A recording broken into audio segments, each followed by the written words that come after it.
दोस्तों एक गांव में एक अनमोल नाम का लड़का रहता था। उसकी कैपेबिलिटीज नॉर्मल बच्चे के मुकाबले दुगनी थी। अगर उसकी इंटेलिजेंसी आईक्यू की बात करें तो वो काफ़ी ज़्यादा हाई था। उसके माँ बाप को, उसके टीचर्स को, उसके दोस्तों को उससे बहुत ज़्यादा उम्मीदें थी। उसके रिश्तेदारों को उससे बहुत ज़्यादा उम्मीदें थी। सारा साल वो अच्छी पढ़ाई करता था, अच्छा खेलता था, फ़ोन यूज़ करता था, हर वो काम करता था एक कंप्लीट पैकेज की तरह। उसको बहुत ज़्यादा कॉन्फिडेंस था। उसके माँ बाप को, उसके टीचर्स को यही लगता था कि वो क्लास में, स्कूल में, जहाँ अपने ज़िले में अव्वल आएगा। ठीक है। एक दिन वो घर गया। घर जाके उसने सारा समय व्यतीत कर दिया खेलने में, फ़ोन यूज़ करने में, जो आजकल के 20s के लड़के लड़कियां कर रहे हैं। उसने फ़ोन यूज़ किया, उसने खेला कूदा। उसके माँ बाप ने उसको टोकने की कोशिश की कि वो पढ़ाई में ध्यान दो, आपके एग्ज़ाम नियर हैं, आपके एग्ज़ाम आ रहे हैं।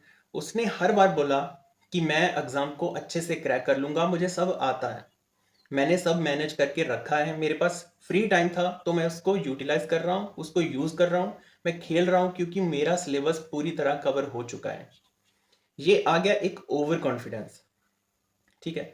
जब उसका रिजल्ट आता है साल भर के बाद, जब उसका रिजल्ट आता है, जो सबको लग रहा था कि वो खेलने के बाद भी, सब कुछ करने के बाद भी क्लास में अव्वल आएगा, स्कूल में अव्वल आ सकता है।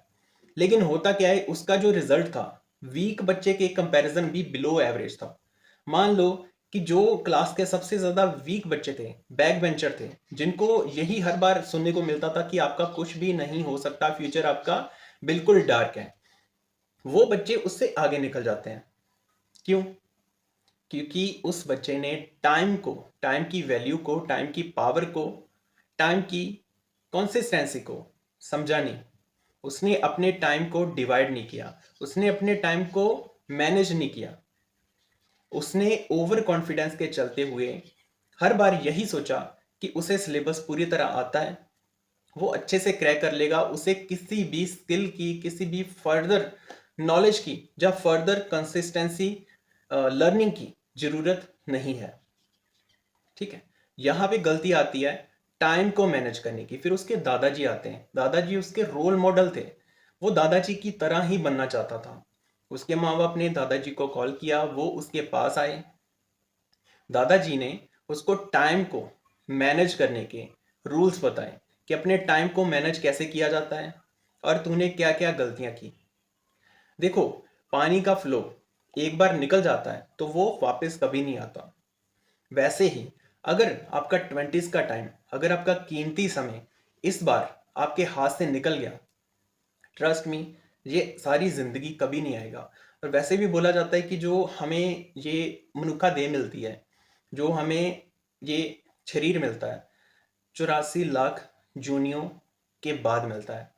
इतना भोगने के बाद अगर हमें ये शरीर मिल रहा है, कुछ ना कुछ अचीव करने के लिए मिल रहा है, ना कि जो इंस्टाग्राम पे मुजरा है या कुछ भी गंदगी है उसको कंज्यूम करने के लिए। वो गंदगी आपके सामने क्यों आती है? क्योंकि आपके माइंड में वो सब कुछ भरा है। इंस्टाग्राम का एल्गोरिदम, यूट्यूब का एल्गोरिदम, किसी भी ऐप का एल्गोरिदम आपके टेस्ट के हिसाब से या आपके इंटरेस्ट के हिसाब से आपको चीज़ें शो करता है। उसी हिसाब से आप फोन लेके बैठते हो, लेकिन आपको खुद को नहीं समझ में आता। आप कुछ काम करने आए हो, इंस्टाग्राम पे लाइक चेक करने आए हो, देख रहे हो कि किसने लाइक किया पोस्ट को। उसके बाद आपको कोई पोस्ट दिखती है जो आपके इंटरेस्ट की है। उस पोस्ट को देखते देखते उसकी प्रोफाइल पे जाते हो, धीरे धीरे स्क्रॉल करना स्टार्ट करते हो, और 1 से 1.5 घंटा आपका कहाँ पे चला गया आपको खुद भी नहीं समझ में आता। ट्रस्ट मी, 8 साल बाद ये चीज़ें मुझे अब समझ में आई कि काश 8 साल पहले मेरी ही तरह स्क्रीन पे आंखों में आंखें डाल के मुझे ये कोई समझाने वाला होता, तो आज मैं यहाँ से यहाँ तक होता। ठीक है, अपनी कैपेबिलिटी से मैं यहाँ से यहाँ तक पहुँचा हूँ, मैंने काफ़ी कुछ अचीव किया है। लेकिन बात कुछ और होती अगर ये रूल्स मुझे पहले पता होते, मुझे ये पता होता कि अपने टाइम को ज़ाया नहीं करना, रील्स को स्क्रॉल नहीं करना, मल्टीटास्किंग नहीं करनी, और ये सारे रूल्स मुझे पहले पता होते।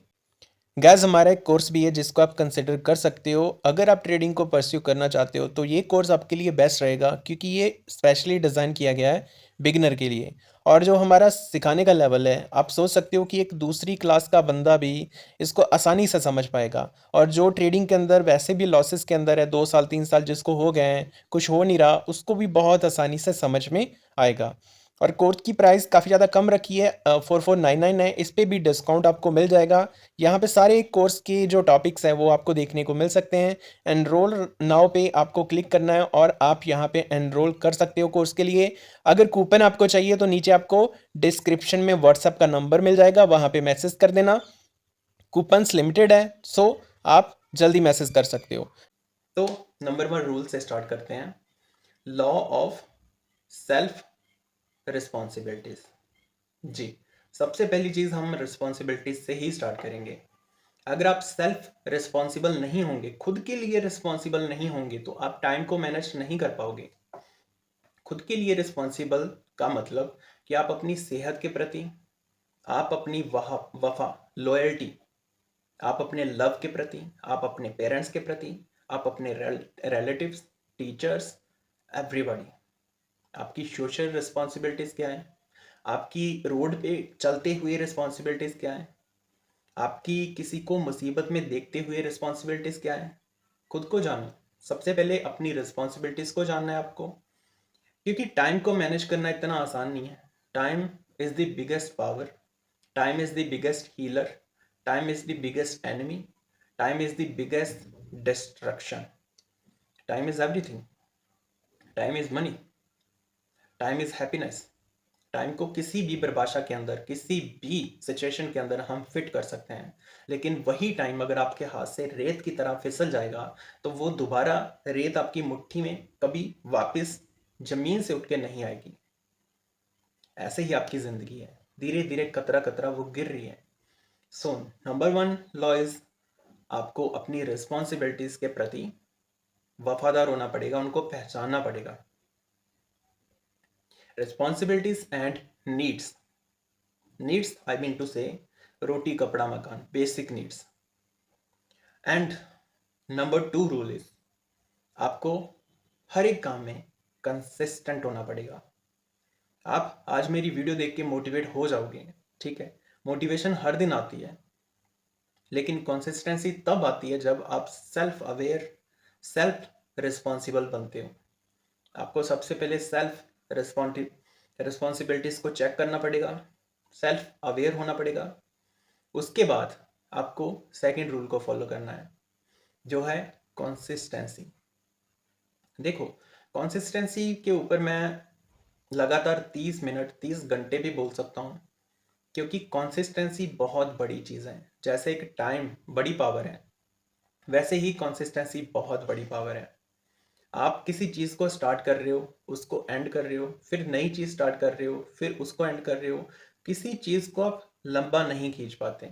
आज एक काम कर रहे हो, एक बिजनेस कर रहे हो, ट्रेडिंग कर रहे हो या कुछ भी कर रहे हो, कोई बिजनेस कर रहे हो, आप क्या करने की कोशिश करते हो, आप उसको मल्टीटास्क करने की कोशिश करते हो। ये तीसरा लॉ है, don't do multitasking, just focus on one thing. एक चीज पे फोकस करना है आपको। आपको हर कुछ एक ही डे के अंदर हर कुछ करने की जरूरत नहीं है, इसके लिए अलग अलग पर्सन बने हैं।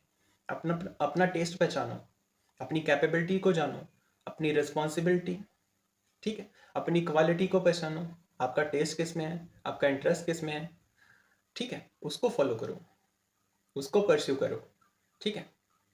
तो ये 3 लॉ है, इसको फर्दर कंटिन्यू करेंगे, लेकिन मैं जानना चाहता हूँ कि आप सेल्फ अवेयर, सेल्फ रिस्पॉन्सिबल कब बनते हो।